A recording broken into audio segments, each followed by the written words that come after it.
Because today we are continuing with our exploration of what I found to be a very interesting new book called Why Buddhism is True by Robert Wright.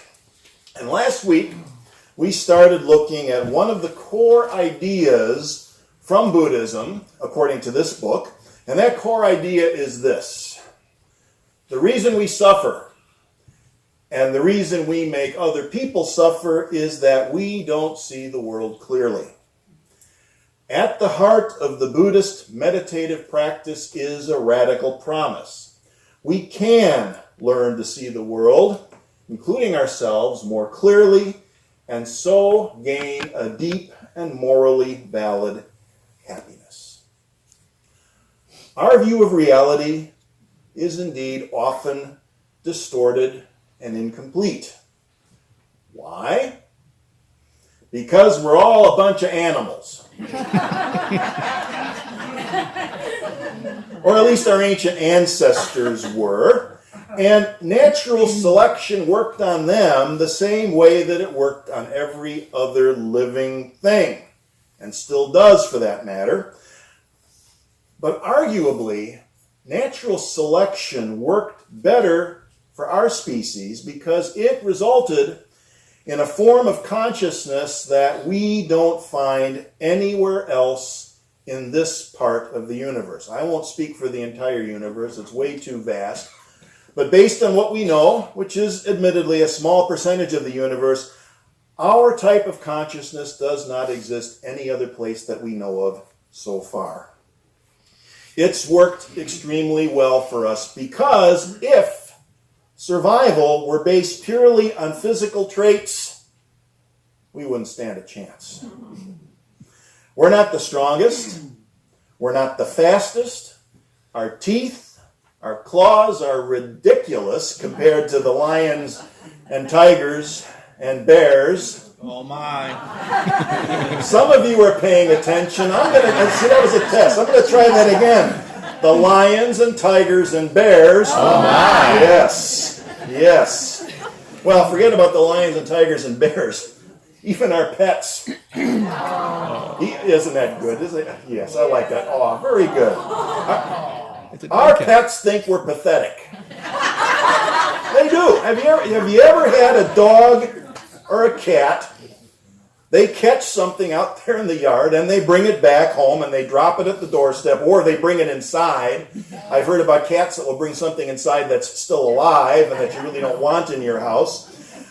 They feel sorry for us.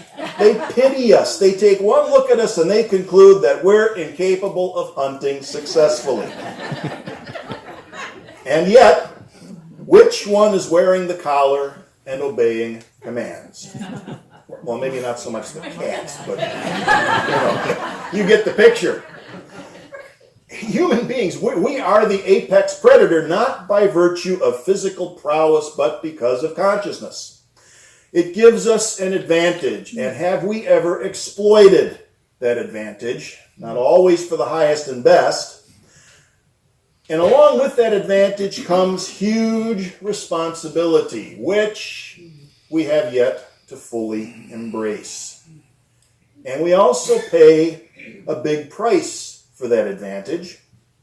Last week we talked about how natural selection programmed us in ancient days to seek out things like sugar, fat, and salt.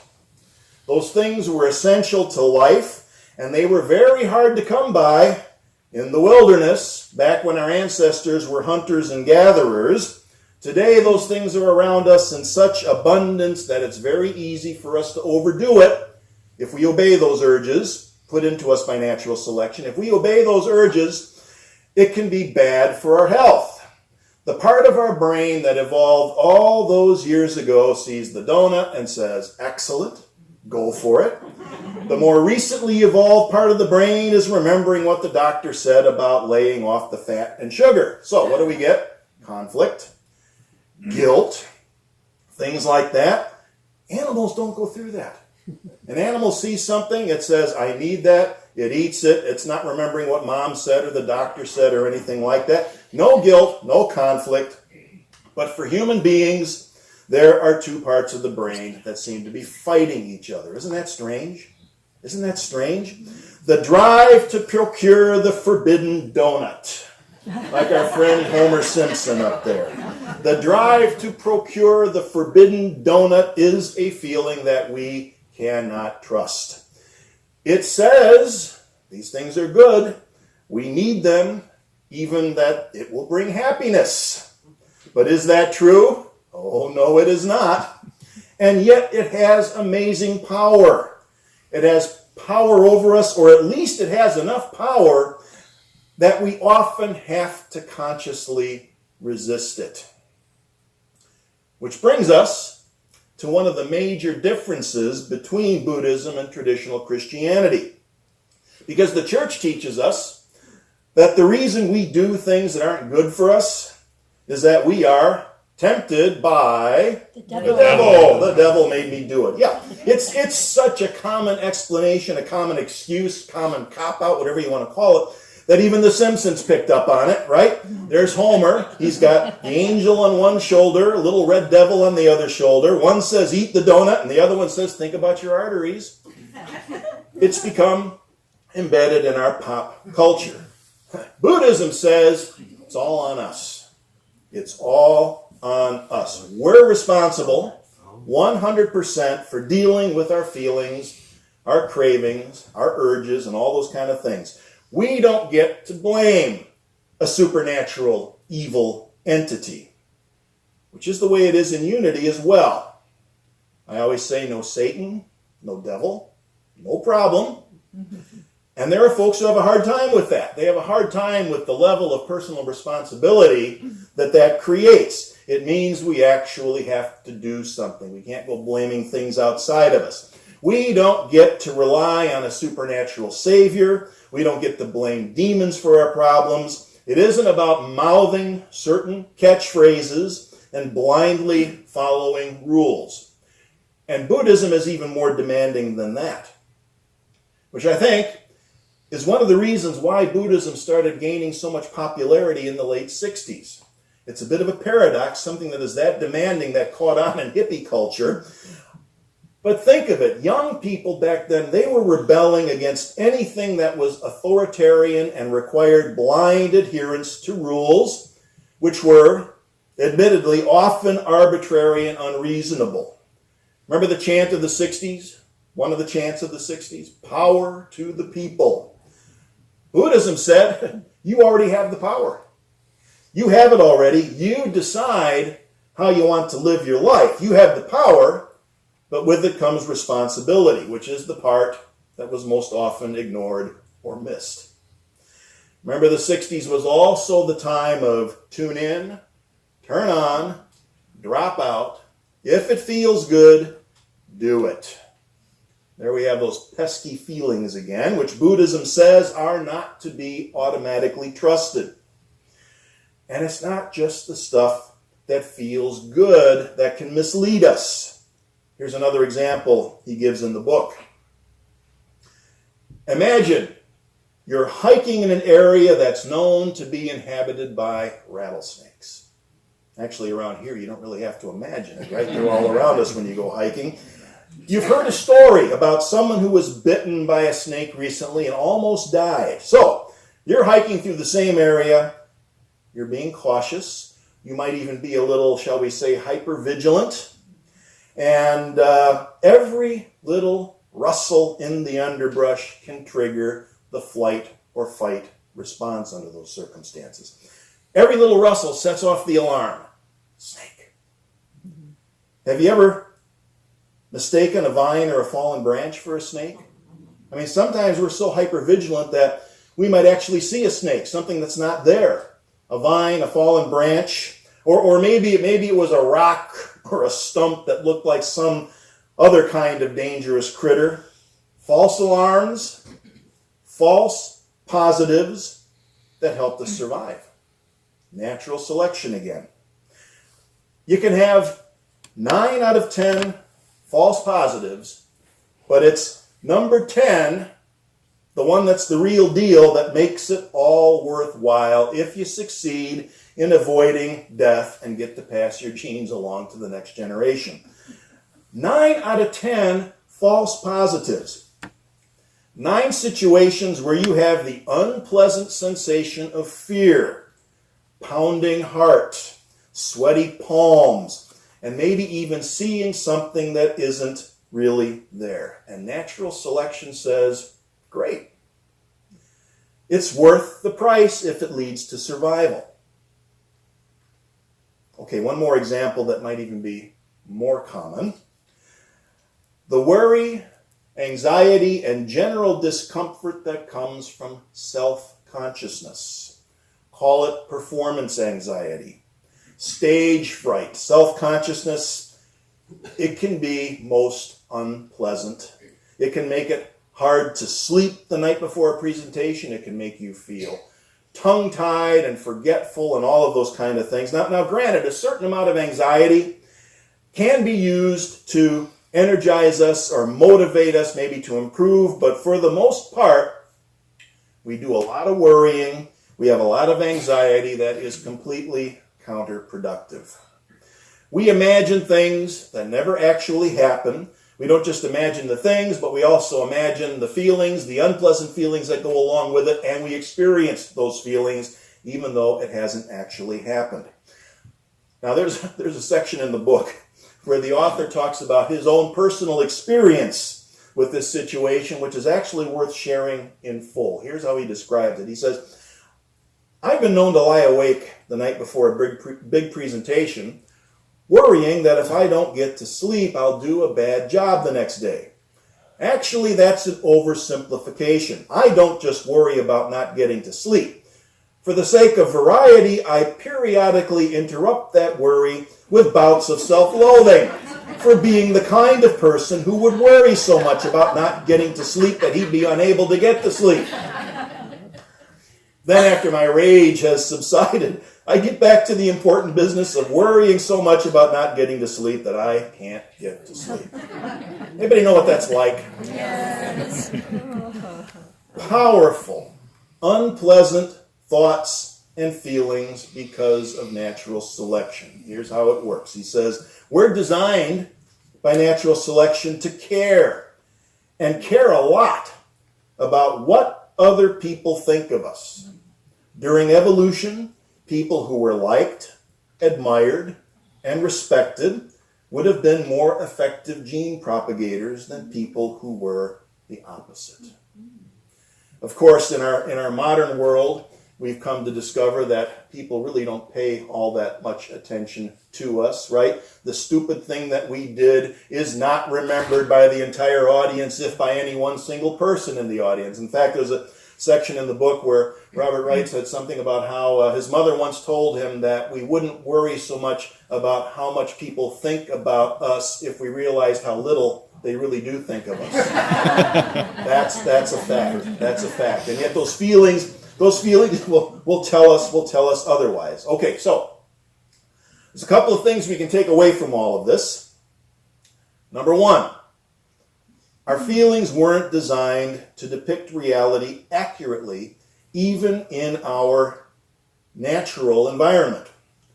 And number two, the fact that we're not living in a natural environment makes our feelings even less reliable guides to reality. So, what are we supposed to do about that? What can we do about that? For some people, it becomes such a problem that they seek therapy appropriately. In particular, there is something called cognitive behavioral therapy, where the therapist will lead you through an exploration of the thoughts that are associated with a particular feeling. So, using the example of the fear and the anxiety that's associated with public speaking or giving a presentation, the therapist might ask questions like, well, how likely is it really that the floor would open up beneath you, or that you might actually vaporize on the spot, or that your career would abruptly end if you skipped just one slide? If the thoughts lack logic, if they don't stand up to scrutiny when we put them under the spotlight, if the thoughts aren't based on evidence, what they find is that the attendant feelings can also become weaker and less troublesome once we get in the habit of challenging them that way, challenging the thoughts that accompany. For some people, cognitive behavioral therapy is very helpful and even necessary, but there is a do-it-yourself approach because cognitive behavioral therapy is based on many of the same things that people learn how to do when they practice mindfulness meditation.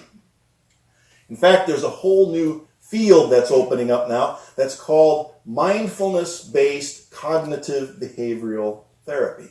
It's proving to be popular and useful.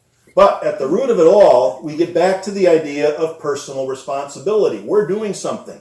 We have to do something. We have to practice noticing our thoughts and our feelings, which is something we often take for granted and is indeed easier said than done.